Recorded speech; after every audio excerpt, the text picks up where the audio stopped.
Hey guys, in this video I'm going to teach you how to draw straight/wavy hair. I guess you could just like say layered hair.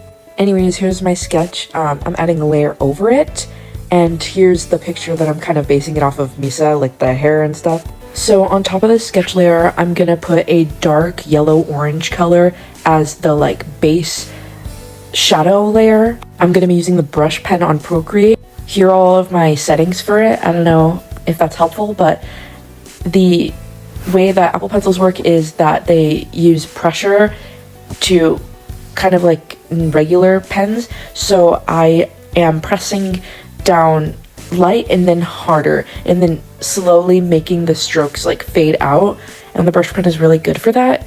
And I start at the bangs in the middle and I work my way around the face, like carving it out with the hair.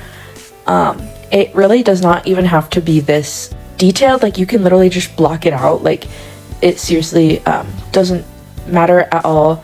I just like doing it because it's satisfying.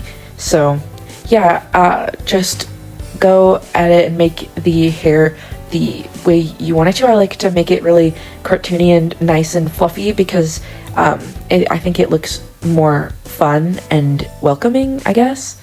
Now I'm adding streaks on the outside of the hair to make it more three-dimensional and look more like hair realistically, not being super blocky. You could make it super blocky, but I personally didn't choose to because that's kind of what the point of this tutorial is.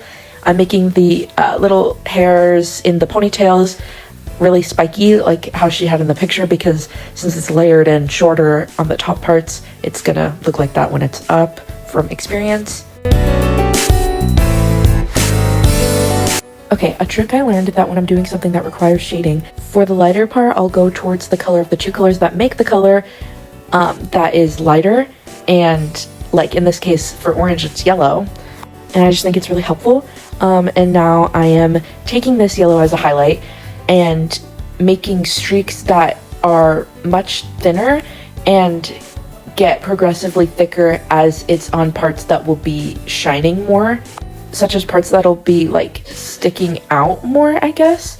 I think you can kind of see when I get to the bottom parts of the hair, like the lumps, the curls, and yeah, just make thinner streaks using the pressure of doing it lightly at first and then harder and then lighter, and just make like it. If you see how I'm doing it, it'll probably be easier than me explaining it, but this works really well for me.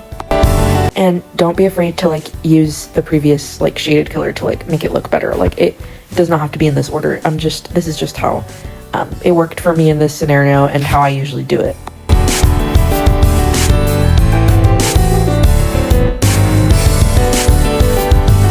Alright, now it's time to make the real highlighted areas. So I just take an even lighter and more yellow color and do even thinner streaks in the hair right over the yellower parts, the parts we just did, and make it kind of like, if the one spot that the light is going to, make it get way thicker around that area.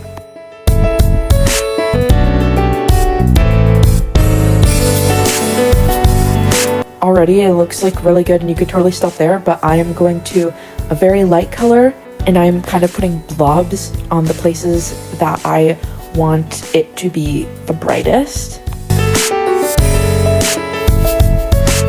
I feel like it just adds way more dimension, and then I also will go in and just add cute little like bright strands to make it a little more detailed. And now I'm going to color select the first shade we started with, the darkest color, and turn the color to more of a reddish tone and make it way darker and carve around the outlines of the whole highlighted streaks. It's a little hard to explain, but as you can see, it's more of just like making the streaks stand out. I feel like it 100% makes the hair pop way more, especially the highlighted parts.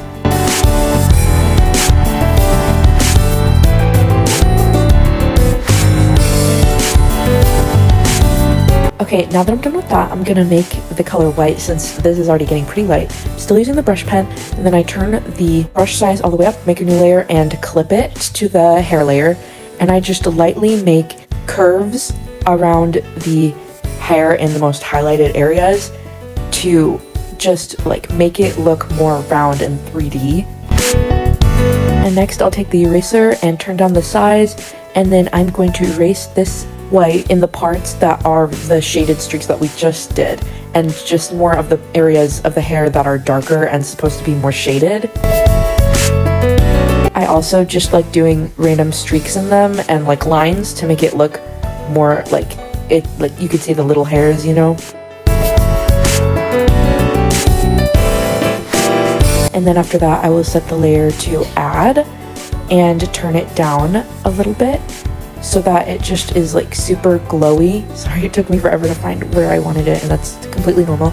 I merged the layers. Right here, I mess up a bit because I forgot to alpha lock the hair layer, but I take a soft brush and a deep reddish orange color, like darker than all the other ones, and I just airbrush the bottom of like these streaks, like just go over it, and it really just makes it all blend together really, really well.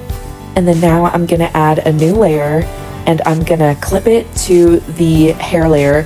I'm gonna put it under color dodge, and then do a light yellow color, turn on the soft brush, and brush over the highlights that are very, very apparent, and it just makes it look so glowy.